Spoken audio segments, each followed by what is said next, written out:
बंडखोरीमुळे नाशिक विधान परिषद निवडणुकीत वातावरण तापलेलं असतानाच बंडोबांचा थंडोबा झाला। त्यामुळे महायुतीनं सुटकेचा निश्वास सोडला। पण तरी सुद्धा शिवसेनेनं सर्व नगरसेवकांना भिवंडीतल्या एका हॉटेलमध्ये नेलंय। आता नाशिकच्या नगरसेवकांचं ठाण्यात काय काम हा प्रश्न तुम्हाला सुद्धा पडला असेल। तर या हॉटेल डिप्लोमसीचं कारण नेमकं काय आहे जाणून घेऊयात। बंडखोरी शमल्यानंतर आता हॉटेल पॉलिटिक्स। महायुतीच्या नगरसेवकांचा ठाण्यातल्या हॉटेलमध्ये मुक्काम।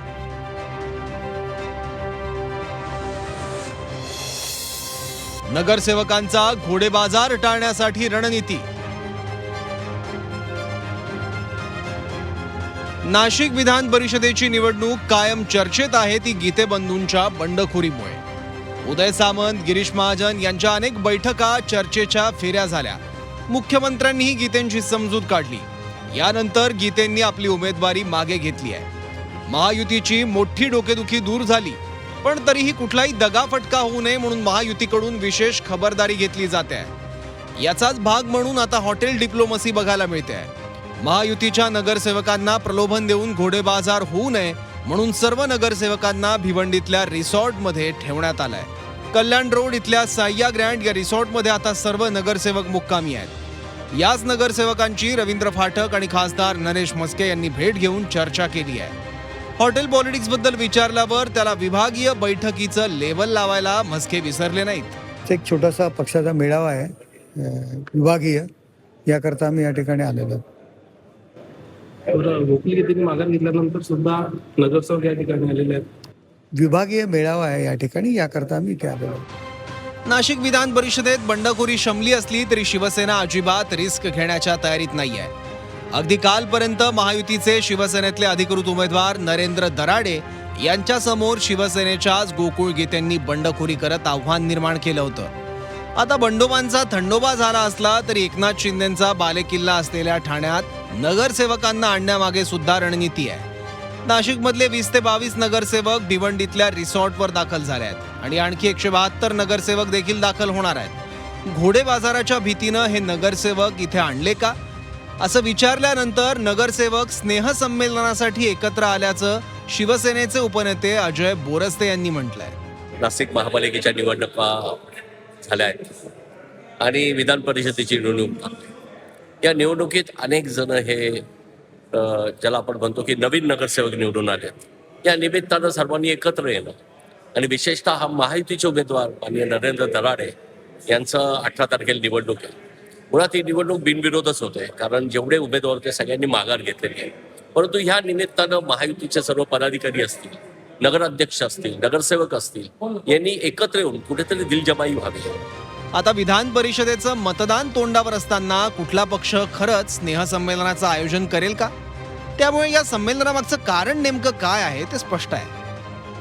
ठाण्यामध्ये सध्या मी आता आहे। ठाण्यामधील हे जे पाठीमागचं तुम्ही एक हॉटेल पाहत आहात, त्याच हॉटेलमध्ये जे आहेत सध्या हॉटेल पॉलिटिक्स नाशिक मधील विधान परिषदेची पाहायला मिळते। युतीचे जे उमेदवार आहेत दराडे, त्यांच्या माध्यमातून जे उमेदवार आहेत त्यांनी ही हॉटेल पॉलिटिक्स सुरू केली आहेत। सर्वच मतदारांना घेऊन ते या ठिकाणी आता पोहोचलेले आहेत आणि 4 दिवस ते असं सध्या ठाण्यामध्ये ठिय्या मांडणार आहेत। त्यांच्या जे मतदारांना देखील ते प्रशिक्षण या माध्यमातून देणार आहेत। त्याचमुळे आता येणाऱ्या काळामध्ये नाशिक विधान परिषदेमध्ये कशा प्रकारचे चित्र पाहायला मिळतात, हॉटेल पॉलिटिक्स कशा प्रकारे रंगते, हे सुद्धा पाहणं येणाऱ्या काळामध्ये महत्त्वाचं असणार आहे। शुभम कोळी, झी मीडिया, भिवंडी, ठाणे।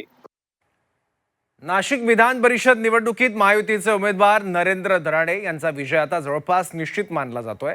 स्पर्धक उमेदवारांनी नरमाईची भूमिका घेत पाठिंबा दिल्यानं निवडणूक एकतर्फी झाली आहे खरी, पण या एकतर्फी वाटणाऱ्या निवडणुकीत पुन्हा वादाचा नवा ट्विस्ट आलाय, ज्यामुळे महायुतीत पुन्हा एकदा नाराजीचे वारे वाहू लागले आहेत।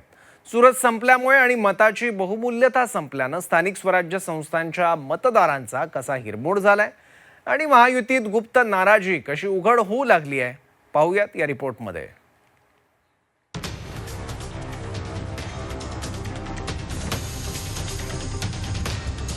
ज्या निवडणुकीकडे संपूर्ण महाराष्ट्राचं लक्ष लागलं होतं त्या नाशिक विधान परिषद निवडणुकीची हवा आता पूर्णपणे निघून गेली आहे।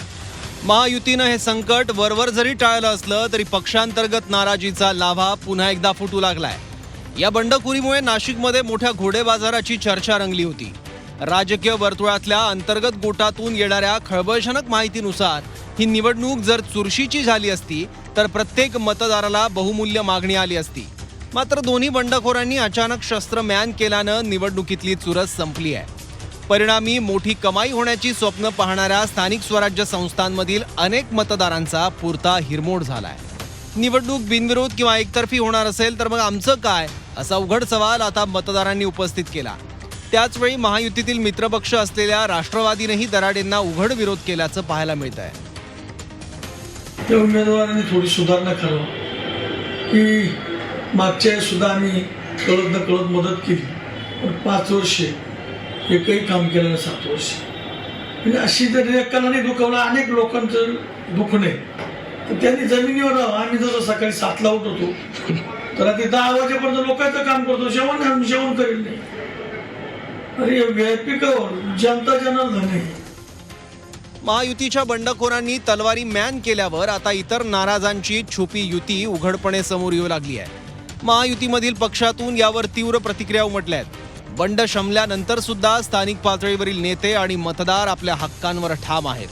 खोसकरांच्या या उघड नाराजीनंतर राष्ट्रवादीचे नेते मात्र जास्त बोलताना दिसत नाही आहेत. पहिल्यांदा अनेकांनी फॉर्म भरले, मग काही लोकांना हे करून त्यांनी माघार घेतले, मग काही माघार घेतच नव्हते, त्यांनी तसेच राहिले.